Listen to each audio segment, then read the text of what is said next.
Hello, my name is Yvonne from Hey.MissK on Instagram as well as Hey Miss K on Facebook. I have this channel and I talk about being a good online teacher, getting back to the basics of what it means to be a good online teacher, as well as helping new interested teachers through the hiring process for VIPKid and Outschool. Now today's video, I wanted to talk about transitioning from an online ESL teacher into an Outschool teacher. Now I am a certified teacher. I did teach in a brick and mortar school for 5 years, and then I became an online ESL teacher for the past 3.5 years, and now I'm transitioning to teaching online with Outschool. I'm still doing VIPKid. I will keep doing VIPKid. I'm not done with them. So I wanted to show you and talk about the difference between teaching ESL online and then becoming this online teacher with Outschool. You are going to be so used to using TPR. I am seeing a lot of teachers coming from online ESL companies and working for both Outschool and ESL companies, or making that complete transition going from online ESL to Outschool. Like they're done with ESL. So here are some things if you're interested and if you're looking to maybe make that transition or work for both companies, this is what you will need to remember and think about as an online teacher with Outschool.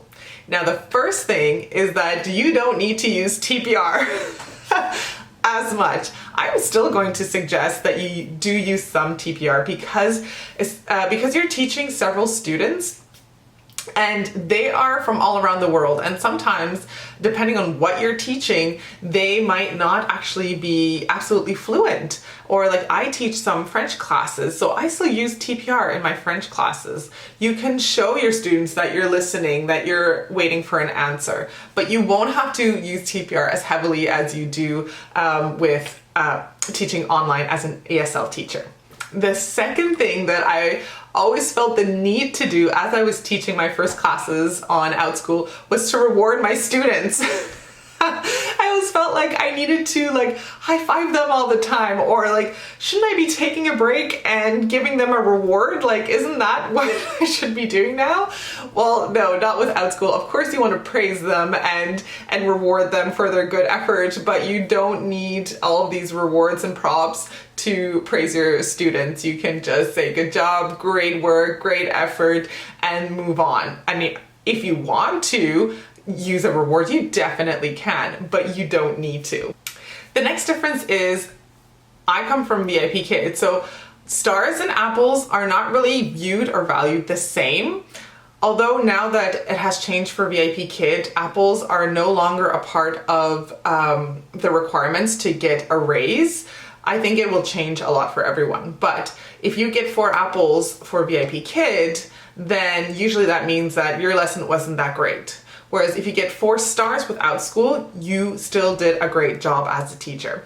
Now, if you're wondering what are you talking about, go check out my other video about my first time I got 4 stars from teaching on Outschool. I'm going to explain what 4 stars mean. The next thing that you need to know is how to work Zoom. You might have taken many workshops with your online company, your online ESL company. With VIPKid, we also use Zoom, and I thought, I know how to use Zoom. I've taken so many workshops. It's different being the host. You have a lot more options and a lot more things that you need to take care of. So make sure that you take those workshops. I will also be putting up videos eventually about how to use Zoom. So watch for those videos. Hit subscribe so that you can see all this good stuff coming your way. And then you'll be notified if you click the bell as well. So make sure that you know how to use Zoom, practice before you teach your lessons, and watch any Zoom videos, take their workshops. They give you free workshops through Outschool, so take those. They're super, super helpful. Okay, and for Outschool, the different thing is that you have to create your own lessons, right? With the other online ESL companies, the lesson is given to you and you just need to teach it well. Whereas now you are creating your own lessons, and that means that you have to think through everything, right? I do have a free lesson plan template in the description box, so you can grab that, and I have 3 things going on in that document. You have the template, you have an example of a lesson, and you also have the description for each part of the lesson plan. So if I'm talking about, there's a part for extension, so I explain what I mean by that. And so when you are creating your lessons, make sure that you overplan, because you are used to going slowly, taking your time. With VIPKid, it's 1 minute per slide about, you can watch your time and see the slide that you're on and calculate and pace yourself. With Outschool, it all depends on how long you're making your lessons. They can be 45 minutes, 30 minutes, they can be 1 hour, and you will have to pace yourself accordingly, especially if your students understand everything and participate and things are going and rolling by. You really need to have those extra activities for the end if you are going quickly, and all these extension activities, so that if your students understand the concept that you are teaching them, you can challenge them and engage them some more until the lesson is over. So make sure you keep that in mind when you are lesson planning. The other great thing is that you can actually adjust your lesson. So for me, I haven't written out a lesson plan in 4 years. So I wrote it out, it sounded great on paper, I did my lesson, and I realized, I need to change a few things, right? And that's the beauty of it. You can change your lesson as long as you're still teaching those key concepts that you said you would be teaching. Then you can still make adjustments so that you keep your students engaged and happy, and learning is the whole goal, right? So that is the beauty of being able to create your own lessons. When you're working for an online ESL company, you have that lesson if you like it or not, and you need to teach it. And sometimes I had a hard time doing that because I didn't agree with what was said, or I didn't agree with how it was taught. And here I can now apply what I've learned or what I'd like to do or don't like to do.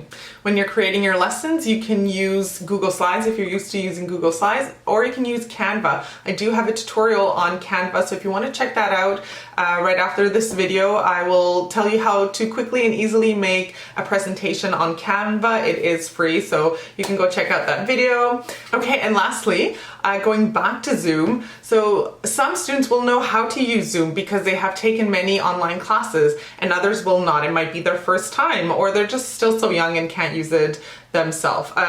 So what you need to do is, before you start your lesson, you need to just remind students how to mute themselves or unmute themselves. And if you're going to allow them to draw on the screen, you might have to show them how or where to click. So those are just some things that you'll have to keep in mind when you are teaching, that before you start your whole lesson, make sure that they are all on the same page and that they all know what needs to be done on Zoom. And I mean, this is very similar to teaching ESL online, because when they're new, they don't always know how to drag and drop and how to draw on the screen and all that. So that's actually something that is similar. Lastly, many of these online ESL companies, they are one-on-one. I know some of them are not, like Magic Years, you have more than one student in a class. So that is probably going to be easier for you to transition into. But for myself, I've been used to having one student at a time and really putting all my focus and effort into that student. And then it's so easy to correct and everything and let them speak. But now if you have 5 students, 10 students, 18 students in your class online, you have to remember to give everyone a chance to either speak or participate, and you're going to have to find a system that works for you, either writing everybody's name out and checking them as you call on them, or unmuting everyone and letting people just answer. However you think is best is what you're going to have to do.